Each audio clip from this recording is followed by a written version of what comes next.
आपको पता है कि मैदान चाहे खेल का हो या फिर तालीम का, पाकिस्तानी जो यूथ है ना वो कभी मायूस नहीं करती। और एक्सप्रेसो के प्लेटफॉर्म से हम हमेशा आपकी ऐसी ही टैलेंटेड यूथ से मुलाकात भी करवाते हैं। जितनी भी मुश्किल सूरत हाल पैदा हो जाए या जैसा भी चैलेंजिंग इम्तिहान हो, पाकिस्तानी टैलेंट हमेशा जगमगाता है।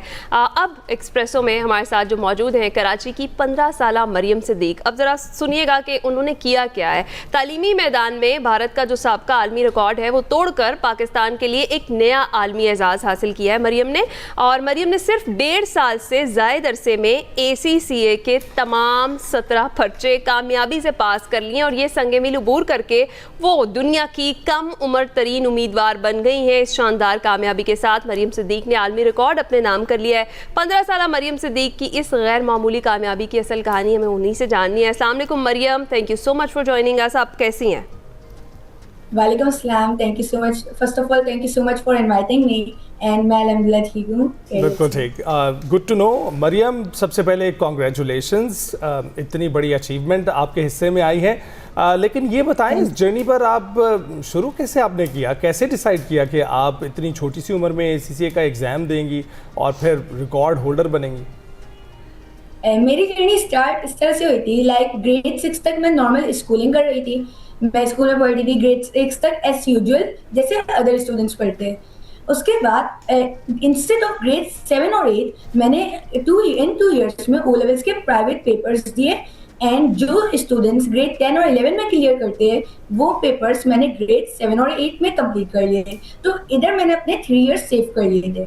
And after completing my O levels, actually मेरे एल्डर सिबलिंग्स हैं, वो भी इसी फील्ड में ACCA CA, सो मुझे भी रियलाइज हुआ कि जो मेरा इंटरेस्ट है वो ज़्यादा टूवर्ड्स फाइनेंस और बिजनेस है।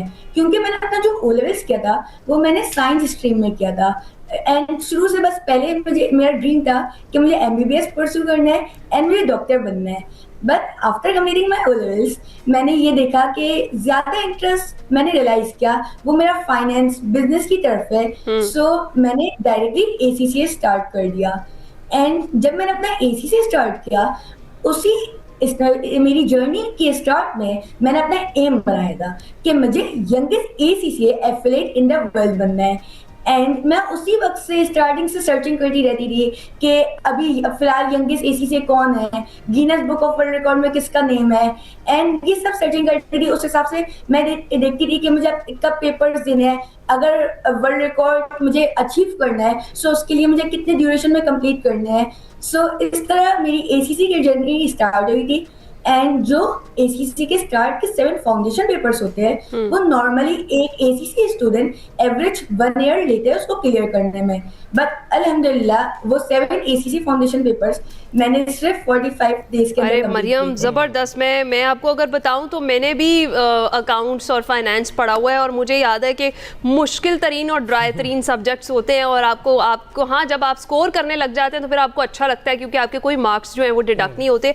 आप ये हमें बताएं कि आपने दिन में कितना टाइम अपनी स्टडीज़ को दिया इस 1.5 साल के जो टाइम पीरियड है इसके अंदर। हमें तो यही पता है कि अगर दिन में 24 घंटे हैं तो उनमें से 22 घंटे पढ़ना पड़ता है। तो आप बताएं किस तरह मैनेज करती रही टाइम को?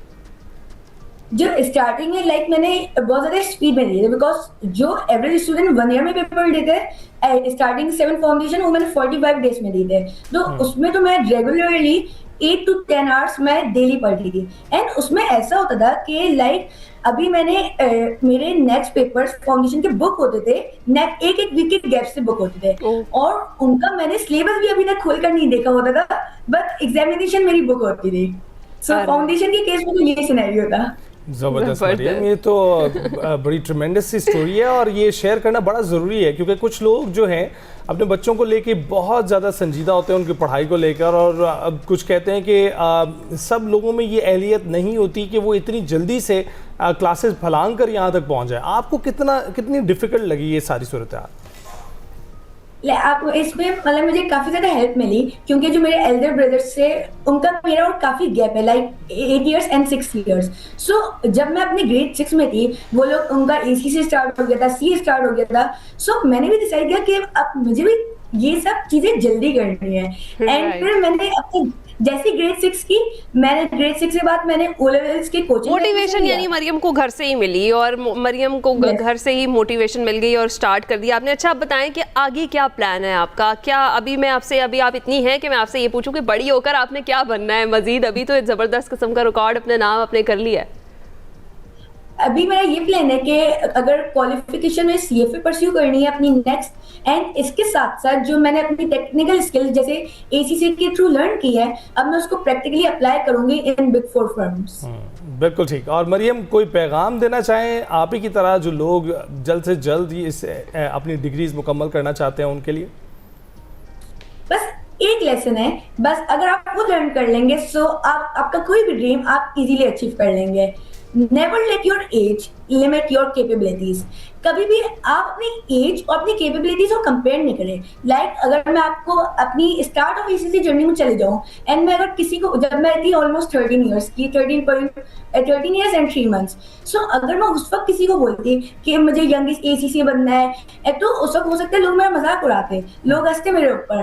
बट क्योंकि मैंने एज को कंपेयर नहीं किया, मैंने बोला कि मेरा एम है, मुझे ये अचीव करना है तो करना है। एंड सेकेंडली मेरे पास कोई भी प्लान बी नहीं था। बहुत से स्टूडेंट्स होते हैं ये नहीं हुआ तो ये कर लेंगे। सो मेरा एक रूल था कि प्लान बी नहीं, नेवर गिव अप। अगर कभी कोई पेपर में सेटबैक भी आता है तो आपको वो रीअटेम्प्ट करना है एंड इस आपको एम तक अचीव करना है, ये ड्रीम आपको पूरा कंप्लीट करना है। सो आप ड्रीम बिग करें, ज्यादा हार्ड वर्क करें, सो कोई भी ड्रीम होगा वो आपका अचीव होगा। और मरियम, कोई शॉर्टकट भी इसमें लगाए जा सकते हैं या फिर ट्रैक फॉलो करना ज़रूरी है?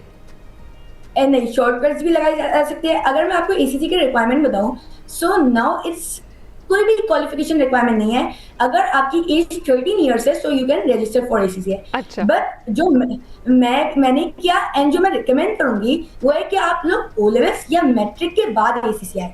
इससे क्या होता है, इससे आपको एक बेनिफिट मिलता है। अगर आपका ओ लेवल्स या मैट्रिक कंप्लीट होता है एंड आपके 7 एसीसी के फाउंडेशन पेपर्स कंप्लीट हो जाते हैं, सो आपको बहुत सारी इंटर में एग्जामिशन मिल जाती है। लाइक नॉर्मली इंटर में 14 पेपर्स होते हैं। अगर आपका फाउंडेशन लेवल एसीसी का क्लियर है सो 11 पेपर्स की आपको एग्जामिशन मिल जाएगी। और सिर्फ 3 पेपर्स, और वो भी बहुत इजी है, ये मेरा पर्सनल एक्सपीरियंस है।